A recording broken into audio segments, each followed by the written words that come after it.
विजय अभियान पर निकली बीजेपी की राह में बंगाल का चुनाव बेहद अहम पड़ाव है। ऐसे में पार्टी ममता सरकार को घेरने में कोई कोर कसर नहीं छोड़ रही।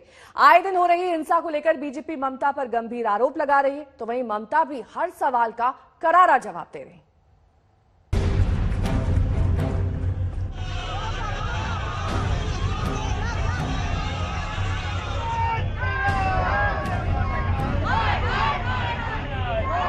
ये उसी बंगाल की तस्वीर है जहां से टैगोर और स्वामी विवेकानंद जैसे प्रचारक निकले।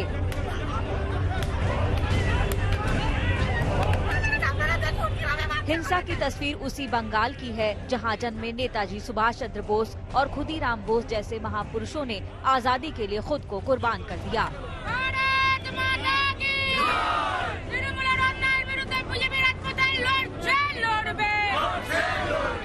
लेकिन कुर्सी के आंकड़ों का अंक गणित ठीक करने के लिए सियासत ने ये नया दाव अपना लिया है।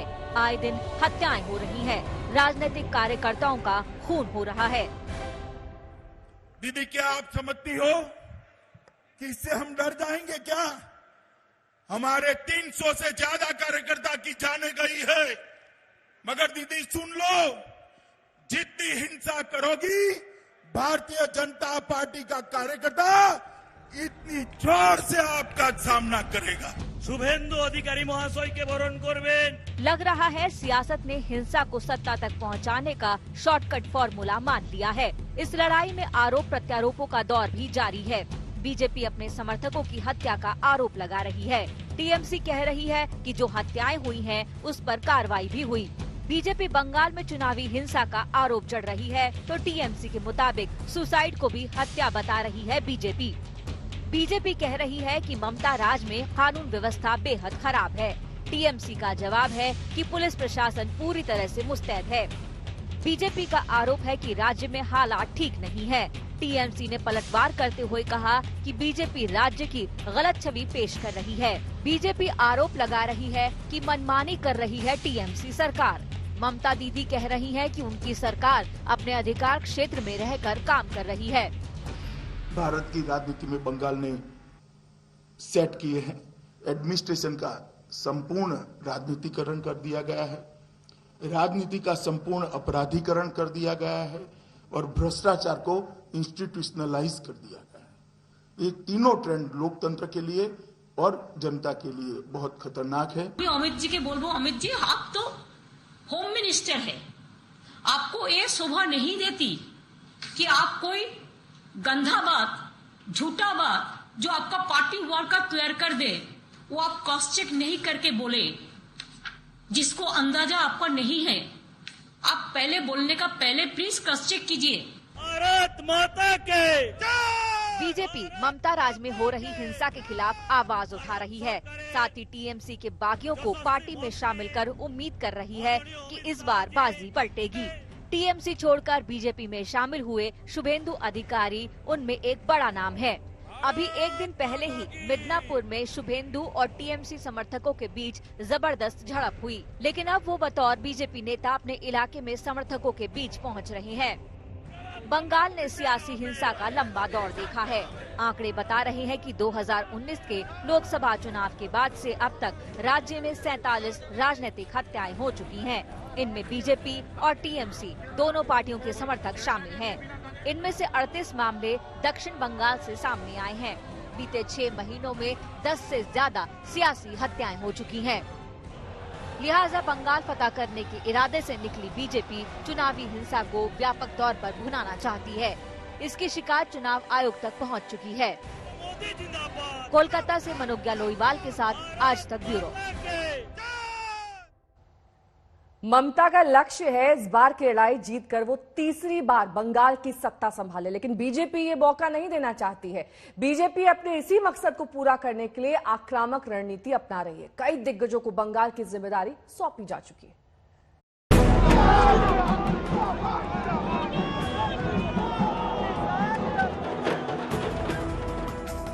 नए साल में बंगाल की सत्ता कौन संभालेगा, बीजेपी या टीएमसी? सत्ता की इस लड़ाई में दोनों पार्टियां कमर कस चुकी हैं। लेफ्ट और कांग्रेस अभी इस सीन में कहीं नजर नहीं आ रहे। मिशन बंगाल पर निकली बीजेपी ने अपने आक्रामक तेवर दिखाने शुरू कर दिए हैं। 294 सीटों की लड़ाई जीतनी है तो पार्टी जोर भी उतना ही मजबूती के साथ लगा रही है।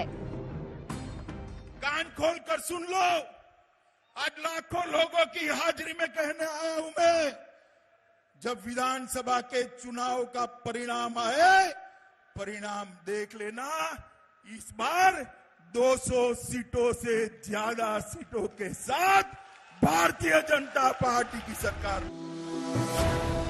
गृह मंत्री अमित शाह ममता के खिलाफ हमला बोल रहे हैं। उन्हें पता है बंगाल में सत्ता तक का सफर आसान नहीं है। 2016 के विधानसभा चुनावों में बीजेपी को महज 3 सीटें मिली थी। 2019 के लोकसभा चुनाव में पार्टी ने 42 में से 18 सीटें जीत ली और अब लक्ष्य बंगाल की कुर्सी पर है। उसी अभियान के तहत शाह ने 19 और 20 दिसंबर को मिदनापुर और बीरभूम का दौरा किया। भारी समर्थकों की भीड़ के साथ 2 रोड शो भी किए। बंगाल में अपनी पार्टी को कामयाबी दिलाने तक शाह का चुनावी अभियान चलता रहेगा। पार्टी नहीं चाहती कि ममता की घेराबंदी में कहीं कोई चूक रह जाए, लिहाजा अब हर महीने शाह का बंगाल दौरे का प्लान है। वो वहाँ महीने में 7 दिन रुकेंगे और पार्टी कार्यकर्ताओं को विजयी मंत्र देंगे। 12 जनवरी को फिर गृह मंत्री ममता के गढ़ में जाएंगे। तय कार्यक्रम के मुताबिक वो हावड़ा में चुनावी सभा करेंगे, कार्यकर्ताओं को संबोधित भी करेंगे। बीजेपी पहले ही मिशन बंगाल की कामयाबी के लिए 8 दिग्गजों की टीम बना चुकी है, जो पूरे बंगाल में चुनावी अभियान की कमान संभाल रहे हैं। इनमें गजेंद्र सिंह शेखावत, संजीव बालियान, मनसुख मांडविया, नित्यानंद राय, प्रहलाद पटेल, अर्जुन मुंडा, यूपी के डिप्टी सीएम केशव मौर्य और मध्य प्रदेश के गृह मंत्री नरोत्तम मिश्रा शामिल हैं। पूरे बंगाल को 6 हिस्सों में बांटकर बीजेपी सियासी मुहिम चलाने जा रही है। सूत्रों के मुताबिक सभी नेता गृह मंत्री अमित शाह को सीधे प्रोग्रेस रिपोर्ट देते रहेंगे। दिल्ली से हिमांशु मिश्रा के साथ मनोज्ञा लोईवाल, कोलकाता, आज तक। चुनाव की दहलीज पर खड़े बंगाल में महापुरुषों के नाम पर सियासत जबरदस्त तरीके से हो रही है। प्रधानमंत्री ने आज विश्व भारती विश्वविद्यालय के शताब्दी समारोह के अवसर पर संबोधन दिया तो टीएमसी को इसमें भी काला नजर आया। ममता बनर्जी बुलावे के बाद भी नहीं गई। इस सियासत की बात करेंगे, लेकिन पहले सुनिए प्रधानमंत्री मोदी ने कैसे बंगाली अस्मिता का दिल खोलकर गुणगान किया।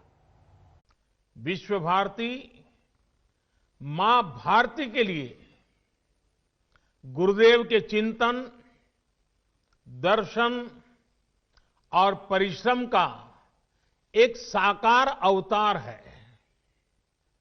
भारत के लिए गुरुदेव ने जो स्वप्न देखा था, उस स्वप्न को मूर्त रूप देने के लिए देश को निरंतर ऊर्जा देने वाला ये एक तरह से आराध्य स्थल है।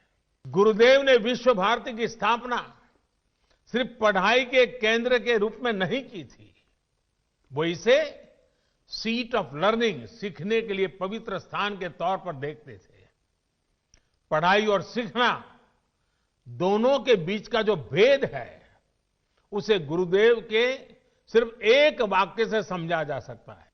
उन्होंने कहा था, मुझे याद नहीं है कि मुझे क्या पढ़ाया गया था, मुझे सिर्फ वही याद है जो मैंने सीखा है। आत्मनिर्भर भारत अभियान भी विश्व कल्याण के लिए भारत के कल्याण का मार्ग है।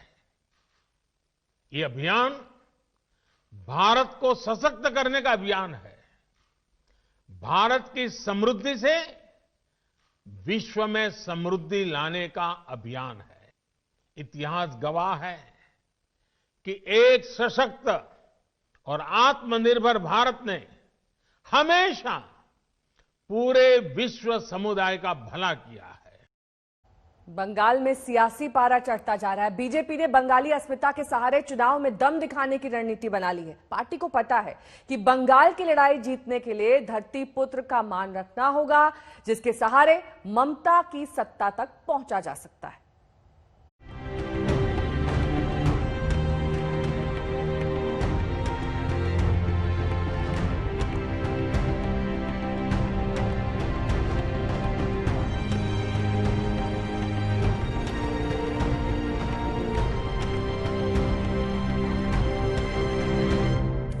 बंगाली अस्मिता के जरिए कुर्सी की लड़ाई।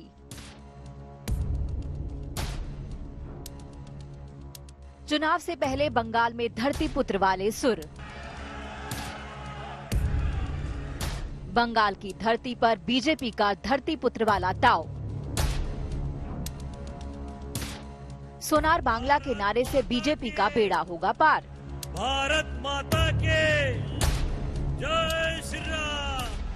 मिशन बंगाल पर निकली बीजेपी के अभियान की तस्वीरें हैं, जो सियासत की नई तस्वीर पेश कर सकती हैं। लड़ाई कुर्सी की है, हथियार है बंगाली अस्मिता। ये वही तुरुप का पत्ता है जिसे चलकर बीजेपी ममता को टक्कर देने की रणनीति पर आगे बढ़ चुकी है। आज विश्व भारती यूनिवर्सिटी के कार्यक्रम में पीएम मोदी का संबोधन, उससे पहले 2 दिनों के बंगाल दौरे पर गए गृह मंत्री अमित शाह का प्लान। 19 दिसंबर को बंगाल दौरे पर शाह का पहला दिन था।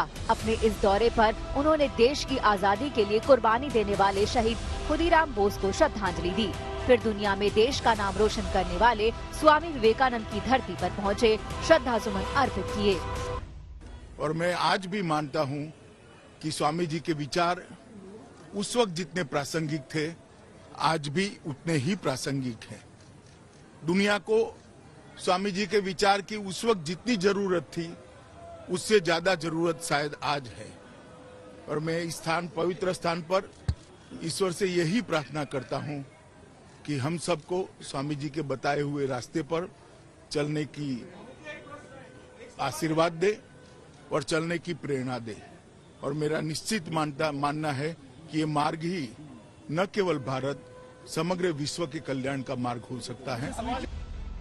20 दिसंबर को गृह मंत्री अमित शाह ने शांति निकेतन जाकर गुरुदेव रविंद्रनाथ टैगोर को नमन किया। स्वामी विवेकानंद हो या गुरुदेव टैगोर, सुभाष चंद्र बोस हो या खुदीराम, इन विभूतियों ने अपने योगदान से देश का मान सम्मान बढ़ाया, बंगाल का महिमा मंडन किया। बीजेपी और टीएमसी दोनों पार्टियां जानती हैं कि ऐसे विभूतियों से बंगाल के लोगों का कितना जुड़ाव रहा है। लिहाजा 2021 में लड़ी जाने वाली लड़ाई के केंद्र में वही बंगाली अस्मिता, मान सम्मान है। लिहाजा सियासी पार्टियां महापुरुषों की शरण में हैं। शांति निकेतन में पीएम मोदी का संबोधन है तो टीएमसी भगवाकरण का आरोप लगा रही है। अमित शाह भी शांति निकेतन पहुंचे थे तो टीएमसी ने कहा कि वहां छात्रों को लामबंद करने की तैयारी है। केंद्र सरकार ने 23 जनवरी को नेताजी सुभाष चंद्र बोस की 125वीं जयंती मनाने के लिए हाई लेवल कमेटी गठित की है, तो ममता सरकार भी नेताजी की जयंती पर कई बड़े कार्यक्रम करने की तैयारी में जुट गई है। वहीं शाह ने स्वामी विवेकानंद को श्रद्धांजलि दी तो ममता की पार्टी भी 12 जनवरी को बड़ा कार्यक्रम करने जा रही है। रविंद्रनाथ इज रविंद्रनाथ, बांग्ला भारतवर्ष एवं विश्व बांग्ला एवं सारा पृथ्वी মনে রাখবেন রবীন্দ্রনাথকে সেলাম করে, বিবেকানন্দকে সেলাম করে, নেতাজিকে সেলাম করে, গান্ধীজিকে সেলাম করে। কেন জানেন? রবীন্দ্রনাথকে নিয়ে কোনো অবমাননা মানব না। टीएमसी लगातार आउटसाइडर इनसाइडर होने को हवा देती रही है। बीजेपी नेताओं के दौरे को लेकर ममता कई बार उन्हें आउटसाइडर करार दे चुकी हैं, लेकिन बीजेपी ने सोनार बांग्ला और बंगाली अस्मिता का कार्ड अपनाकर बता दिया कि इस बार टक्कर जबरदस्त होने वाली है। कोलकाता से मनोज लोईवाल के साथ आज तक ब्यूरो।